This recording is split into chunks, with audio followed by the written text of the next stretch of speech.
ഈ ഗൗതം ഗംഭീർ ഇന്ത്യയുടെ കോച്ചിങ് സ്ഥാനം ഏറ്റെടുത്തപ്പോൾ ഭയങ്കര ആഹ്ലാദ പ്രകടനമൊക്കെ ആയിരുന്നു. ഫാൻസൊക്കെ ഭയങ്കര രീതിയിൽ ഇന്ത്യയുടെ പുതിയ യുഗം ആരംഭിക്കുകയാണ്. ജിയെ പോലത്തെ ഒരു കോച്ചാണ് നമുക്ക് വേണ്ടിയിരുന്നത്. സത്യം പറഞ്ഞാൽ ഗൗതം ഗംഭീർ ഏതെങ്കിലും ടീമിന്റെ ഹെഡ് കോച്ചായിട്ട് ഇരുന്നിട്ടുണ്ടോ എന്നുള്ളത് സംശയമല്ല, ആയിട്ടില്ല എന്നുള്ളതാണ് എൻ്റെ അഭിപ്രായം.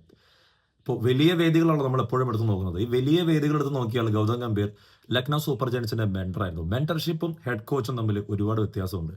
ഇനി കൊൽക്കത്ത നൈറ്റ് റൈഡേഴ്സ് നോക്കിയാലും അവിടെയും ഗൗതം ഗംഭീർ വെറും മെന്ററായിരുന്നു.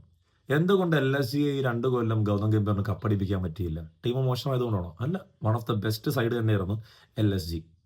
പക്ഷേ ആ ടീമിന്റെ ഹെഡ് കോച്ച് അന്ന് ആന്റി ഫ്ലവർ ആയിരുന്നു. പിന്നീട് ഗൗതം ഗംഭീർ കൊൽക്കത്തയുടെ മെന്റർ ആയിരുന്നപ്പോൾ ആ ടീമിന്റെ ഹെഡ് കോച്ച് ചന്ദ്രകാന്ത് പണ്ഡിറ്റ് ആയിരുന്നു. ഈ രണ്ടുപേർക്കും ഒരുപാട് സവിശേഷതയുണ്ട്. ആന്റി ഫ്ലവർ എന്ന് പറഞ്ഞാൽ ലോകത്ത് എവിടെ പോയാലും ഏത് ഫ്രാഞ്ചൈസ് ക്രിക്കറ്റിലും ഒരു കിരീടമെങ്കിലും ഉള്ള ഒരു കോച്ചാണ്. മറിച്ച് ചന്ദ്രകാന്ത് പണ്ഡിറ്റ് ഇന്ത്യയുടെ ഡൊമസ്റ്റിക് ഹിസ്റ്ററി കണ്ട ഏറ്റവും മികച്ച കോച്ചുമാരിൽ ഒരാളാണ്. കഴിഞ്ഞ 4-5 കൊല്ലമായിട്ട് കൊൽക്കത്തയുടെ കോച്ചായി തുടരുന്ന ഒരു വ്യക്തി കൂടിയാണ് ചന്ദ്രകാന്ത് പണ്ഡിറ്റ്. അപ്പോൾ ഇവരുടെയൊക്കെ മെന്റർ അല്ലെങ്കിൽ അവർക്ക് എന്തെങ്കിലും ഒരു താളം പോകുന്ന സാഹചര്യത്തിൽ അവരുടെ മെന്റർഷിപ്പ് അല്ലെങ്കിൽ ഒരു സക്സസീവ് ടോക്ക് നടത്താൻ പറ്റിയ ഒരു വ്യക്തി അല്ലെങ്കിൽ കുറച്ച് എന്തെങ്കിലും ഒരു ചെറിയ റോള് കൊടുക്കുന്ന ഒരു വ്യക്തിയാണ് ഗൗതം ഗംഭീർ എന്നാണ് എനിക്ക് തോന്നിയിട്ടുള്ളത്.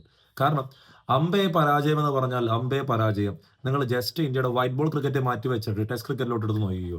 WTC സൈക്കിളിൽ ഇംഗ്ലണ്ടിനെതിരെ 4-1 സീരീസ് അടിച്ചു നിന്ന ഇന്ത്യൻ ടീമായിരുന്നു രാഹുൽ ദ്രാവിഡിന്റെ യുഗത്തിൽ നമ്മൾ അവസാനം കണ്ടത്. അതിനുശേഷം ഇന്ത്യയുടെ ടെസ്റ്റ് ക്രിക്കറ്റിൽ ആധിപത്യം എന്ന് പറയുന്നത് ഒരു സംഭവമേ ഇല്ല. ബംഗ്ലാദേശായിട്ട് ടെസ്റ്റ് സീരീസ് അടിച്ചാണോ അത്ര വലിയ കാര്യം? അല്ല. അതിനുശേഷം ന്യൂസിലൻഡ് ഇന്ത്യയിൽ വന്നിട്ട് തകർന്ന് തരിപ്പണമാകുന്നു. ന്യൂസിലൻഡ് അല്ല, ഇന്ത്യ തകർന്ന് തരിപ്പണമാകുന്നു. ഒരു സീരീസ് വൈറ്റ് വാഷ് ആണ് അവിടെ സംഭവിച്ചത്. അതെല്ലാം ഈ പ്ലേയേഴ്സിന്റെ ഫോമില്ലായ്മ എന്ന് നിങ്ങൾക്ക് തോന്നുന്നുണ്ടോ? എനിക്ക് തോന്നിയിട്ടില്ല.